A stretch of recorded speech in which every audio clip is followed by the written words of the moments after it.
নমস্কার বন্ধুরা, সবাই কেমন আছেন? আমি অর্পিতা চলে এসেছি আরও একটি নতুন রেসিপি নিয়ে। আমি আজকে বানাবো শাহী পনির। আমি তার জন্য এখানে পনির নিয়েছি, প্রায় 200 গ্রাম হবে। আর এখানে যেটা মশলাটা করব তার জন্য নিয়েছি চীনাবাদাম, কাজু বাদাম, কিশমিশ, পোস্ত, শুকনো লঙ্কা। আর এখানে টমেটো, এলাচ আর দারচিনি আমি এখানে বেটে নিয়েছি, আর আছে ক্যাপসিকাম। প্রথমে আমি এই যে মশলাগুলো আছে এটা আমি একটুখানি কাঠখোলা নেড়ে নেব, নিয়ে আমি এটা মিক্সিতে বেটে নেব। ঠিক আছে বন্ধুরা, তাহলে ফিরে আসছি। মিক্সিতে এটা বেটে নিয়ে এটাকে হালকা করে ড্রাই রোস্ট করে নেব।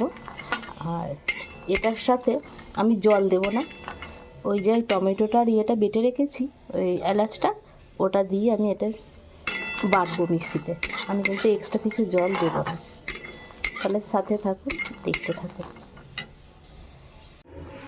এই যে মশলাটা বেটে নিয়ে এসেছি আর পনিরগুলো টুকরো টুকরো করে নিয়েছি। এটা আমি বাড়িতে বানিয়েছি পনিরটা, তো বাড়িতে বানানো পনির কিন্তু খুব নরম হয়। এবারে আমি কড়াতে আমি রিফাইন্ড তেল দিয়েছি, দিয়ে এর মধ্যে আমি পনিরগুলো দিয়ে ভেজে নেব। হালকা করে পনিরগুলো ভেজে নেব, খুব একটা ভাজবো না, তাহলে শক্ত হয়ে যাবে। ঠিক আছে, সাথে থাকুন। প্রথমে আমি হাফ পনির দিয়েছি, দিয়ে ভেজে নেব একটু। তারপর আরও যে পনিরটা আছে সেটা দিয়ে ভেজে নেব।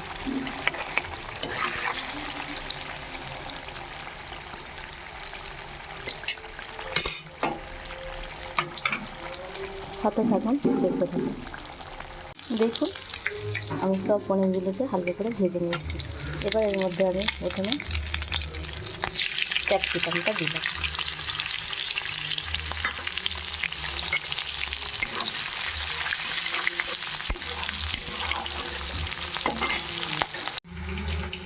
ক্যাপসিকামটা আমার ভাজা হয়ে গেছে, এবার আমি মশলাটা এর মধ্যে দিয়ে দেব। দেখুন, আমি মশলাটা দিয়ে দিয়েছি। এবার আমি একটু হালকা করে ভেজে নেব, নিয়ে আমি এর মধ্যে জল দিয়ে দেব।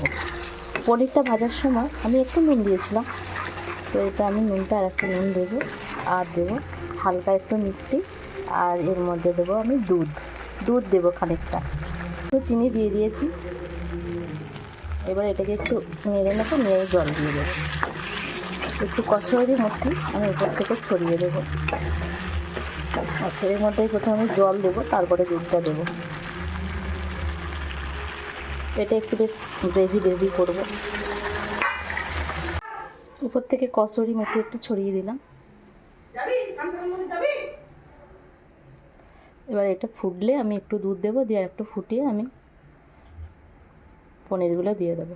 ফুটতে শুরু করেছে।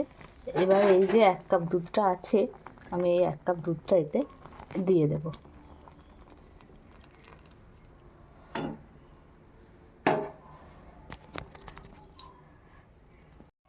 এবারে আমি পনিরটা দিয়ে দেবো। এটা আমি একটু গ্রেভি করব, কারণ আমি একটু আজকে রাইস করব, তার সাথে এই পনিরটা করছি মেখে খাওয়ার জন্য। একটু রস না রাখলে ভালো লাগবে না। আর এটা একটু বসেও যায় কিছুক্ষণ পরে।